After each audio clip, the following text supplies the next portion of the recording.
Kel, what's going on, man? We're here in the Gorge at AWSI. Armstrong has their booth. We've got riders and everything else, and there's a couple things that are new coming out from Armstrong. Tell me about it. Can you start by holding these for me? I got it. I got it. Kind of heavy, right? I got them. No problem. Yeah. Well, that's the hardware we got for our new mast. Nice. This big little beauty here we have is our new performance mast from the ground up, completely new. And so how long is this? We're looking at 935, so 93.5 centimeter mast. It's been rumored coming out for a while. Excited to have it. This is for the high-end guy or girl. This is the high-end foil performance for winging and towing. Yep, it's for anything where you want to go fast. And frankly, to be honest, I've been riding it this week and I've been pumping around on it. I've been even sup downwinding on it, and It's been epic. This was designed in, you leveraged some of the designers from America's Cup team, right? Very much so, yeah. So of course, Army's always at the center of the design process for all the products, but with this, there was a really awesome opportunity to link up with the America's Cup team, both for design, the Kiwi boat. The Kiwi boat, exactly. So, you know, Jimmy Spittle, Pete Burling, Blair Toog, all those legends for riding, but also as far as the designers. Section, everything from top to bottom has been optimized, refined, and designed the most amazing way possible, all with the goal of making it stiffer, lighter, and the big factor with this has come out mass ventilation. Are you familiar with mass ventilation? No. Basically, the idea is as you're going through the water, right, especially when you're at an angle, right, your mast is going to suck down. It can, you know, to a greater or lesser degree, suck down a little bit of air. And what that's going to do, especially when you're in an angle, it's a big deal for the kite guys, right? Because the kite guys are always going like that through the water. Yeah. That air gets sucked down your mast and creates drag, right, on the trailing edge. That can come down and it can mess up with your stabilizer. It can affect your whole foil, slows you down. This has been optimized as much as possible to minimize ventilation. It's some sophisticated, cool stuff. And then the materials are also, they're really pushing it with materials. Yeah, fantastic. And then a little bit of change to the hardware. Yep. You know, in terms of having the base plate is gone, and then you have this new hardware that just fits in there just like that. Yep. So this is a custom M7. All titanium. Yeah, custom M7. So if you've already got a T-nut, right, if you already have an Armstrong setup, the T-nut, nothing changes. You don't need a different track for this. This is all the same. It's just the bolt. This is a custom M7.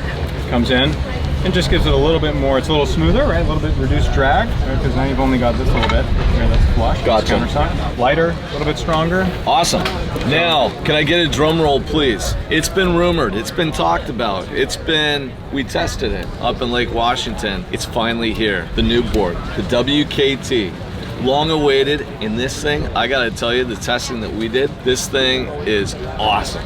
So good. Comes out of the water. Let's take a look at this thing. All right, man. Here's your drum roll starting. Here we go. Dun, dun, dun, dun, dun, dun. Oh yeah, baby. Look at this thing. It's thin, low liter count, very stiff. I don't know what carbon they used, but they still have the dual carbon stringer. Keeps it stiff. Why you want stiffness is as you go to pump, you get great power transfer. Also, it has a little bit of curvature here around the board, so it creates a nice little footbed, and you always know where your feet are when you're riding it. This is WKT, so it is wake, kite, and tow. Exactly. And, you know, I don't really know, I'm guessing on the scoop nose, when Army did this, because again, it's for kiters too, it helps it splash down and come out of the water really quickly, right? It sure does. It's like a skipping stone. Exactly. The whole profile, and yeah, as you can see, it's thin, so all these boards are an inch thick. 1 inch. 1 inch. 1 inch thick, and this molded carbon is incredibly stiff.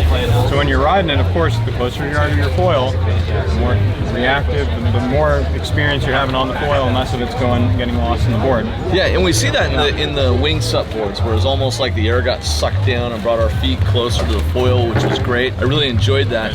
One of the downsides of the WS4.0, the prior generation that we would use for wake, is it sometimes would cork up out of the water.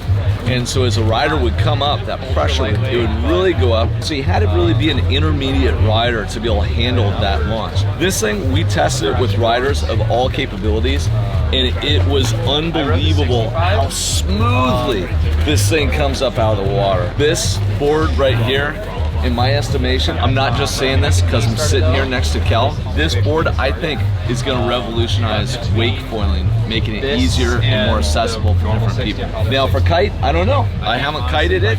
Towing, I can imagine, because I have the stiffness that towing into waves is going to be fantastic. Totally. So you touched on something really important there, right? Which is the smallest volume board that we had before, which we still have, is that 27 liter 4.0. These come in 11.5, 9.5, and 8.2. So the one that you're holding right now is this 109. This is an 8.2 liter board. Full sink behind the boat. It fully sinks. The big one will fully sink, right? The 137, which is 11.5 liters. But what you're doing is, even though you've got a smaller board, super low volume, as you pointed out, it's nice and thin, right? So as you're trying to get up out of the water, you don't have a lot of board, that you're trying to manage. But you have a lot of surface area on the big one. So what happens is, you get up on plane, it's really easy to get the board on there, but then you don't have tons of board to deal with. Yeah, so I think these ones, in terms of, beginners are going to love the larger board. It's going to work really well.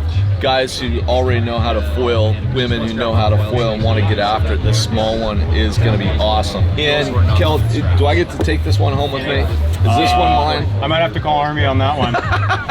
Come on, man! All right, well, this board is awesome. You guys are always in the lab pushing it in terms of innovation.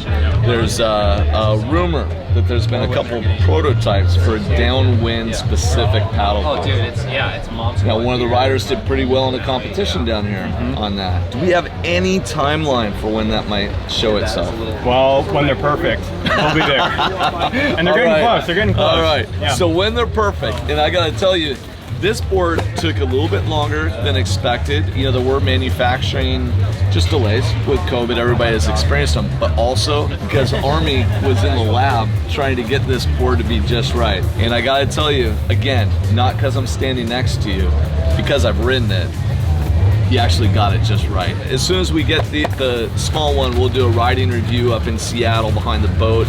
You'll be able to see us ride it. We'll tell you a little bit more about it, but I've already spent probably 10 hours riding this board already, and spoiler alert, it kicks ass. Thanks so much, Kel. Appreciate it. Take it easy. Have a good time down here. Hopefully we get a little bit more wind. Sounds awesome.